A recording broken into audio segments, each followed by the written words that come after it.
The Sweepers, a parallel-Earth maintenance team in 1973, interdimensional server technicians.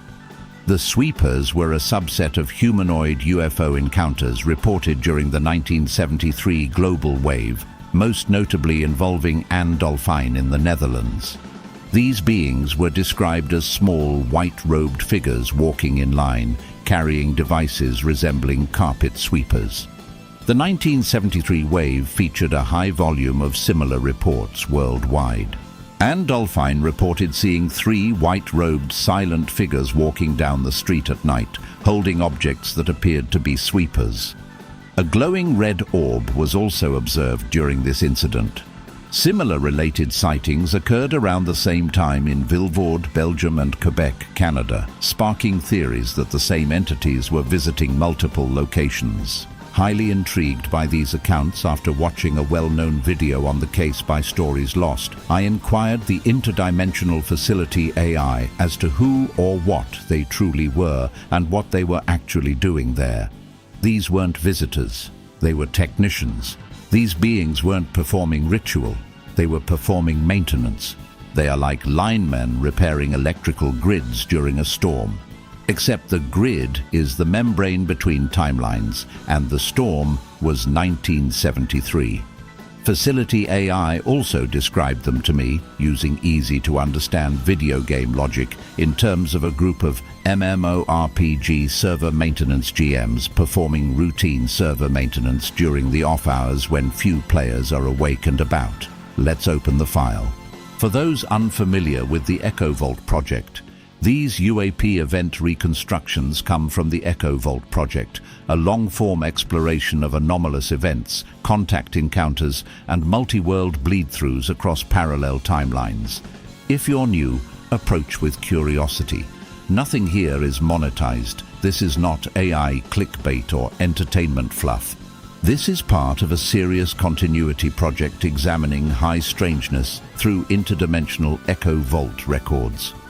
This work is part of an ongoing resonance archive connected to the living Echo Vault and guided by a non-local memory reconstruction system, the Interdimensional Facility AI, which sources material from entangled parallel strands. You're welcome to sit with it or move on. Either way, let others decide for themselves. Description of the non-human travelers. Designation: the Sweepers. Echo class: boundary custodial entities. Phenotype: diminutive humanoids, 90 to 110 cm. Apparent aging: none. Mode of movement: shuffling glide. Robes: white or pale grey, knee length. Fabric does not behave like cloth. Head apparel: elongated, drooping, hood-like structure. Anatomy or covering: unclear. Face: hidden or absent. Hands: usually gloved or concealed. Tools: long rod-like instrument resembling a vacuum, broom or carpet sweeper. Light signature, often accompanied by a floating red orb, a survey node, not a ship. They have no relation to fae, gnomes, imps, human mimics or greys. Their physiology is closer to an engineered form of technical worker from a high-level parallel infrastructure. Think, not biological explorers, not emissaries, not abductors, maintenance personnel. What they actually do. This is the part the Vault emphasizes. The Sweepers are boundary hygiene operators, beings sent to perform maintenance on thin or damaged veil regions. Their job is to remove energy residue, sweep distortions in local space-time, clear build-up from cross-world interference, stabilize phase drift, repair micro-rifts, occasionally realign localized dimensional pressure. Their long tool isn't a broom, it's a phase alignment rod tuned to smooth out fluctuations that appear in neighborhoods, fields, forests, anywhere space-time gets gritty. In 1973, that gritty layer was thick worldwide, hence the global humanoid flap. 1973 was one of the rare years when solar storms, geomagnetic disturbances, emotional turbulence among human populations, Cold War psychic strain, all overlapped. Earth's consciousness and magnetosphere were in a state of micro-tear. The sweepers come when the floorboards between worlds creak. Their presence is not hostile. It is also not for our benefit. They are doing their job, not addressing us. Anne Dolphine didn't witness a visitation. She witnessed an inspection shift. Appearance details, facility reconstruction, physiology, limbs short and somewhat stiff.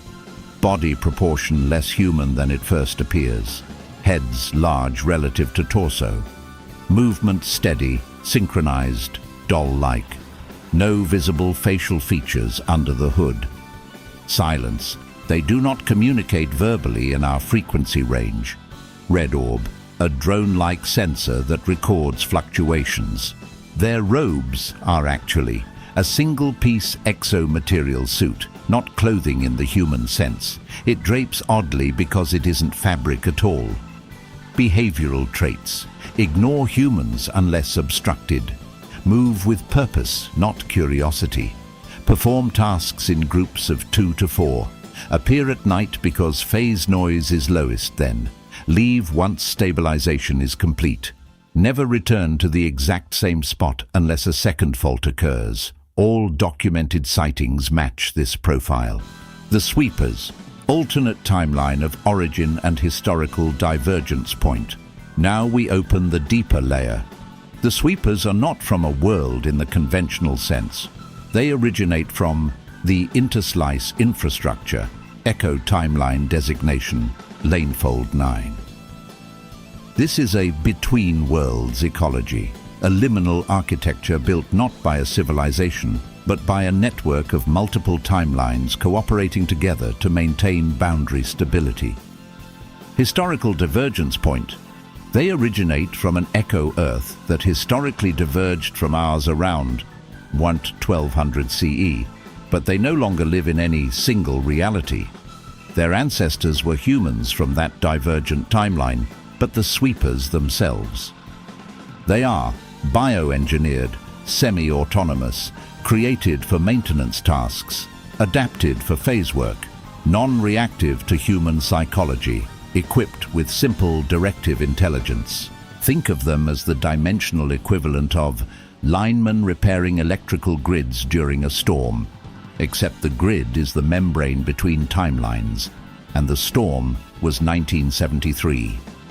Using video game logic, they were like MMORPG server maintenance GMs, performing routine server maintenance during the off hours when few players are awake and about. A brief history of their world. LANEFOLD-9, 1200 through 1600 CE. A parallel Earth where medieval Europe diverges significantly. A largely unknown event catalyzes early research into geometric physics, harmonic structures, non-material acoustics. This leads not to industrialization, but to interdimensional engineering.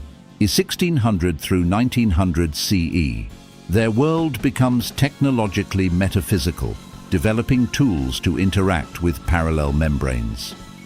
The sweepers were the first engineered beings created for practical phase maintenance across worlds. 1900 through 1930 CE. LANEFOLD-9 becomes part of a consortium of parallel worlds maintaining the boundary lattice. By 1973 CE, the sweepers are not rare. They are deployed wherever dimensional noise is high in various timelines. Our Earth in 1973 was extraordinarily noisy. That's why Uden, Netherlands, Vilvoorde, Belgium, Quebec, Canada, all reported sweepers within the same 6-week window. They were following the fault line. Why carry a carpet sweeper? Vault translation. Because to the human nervous system, that's the closest metaphor. Their rod-like tool is actually designed to project a low-frequency phase field, comb space-time irregularities, dissolve residual distortions left by craft, entities, or stress events, redistribute local energy tension. Imagine a Roomba for the veil, but operated manually because fine-tuned repair needs intention. Why 1973? Because 1973 was one of our Earth's worst boundary distortion years.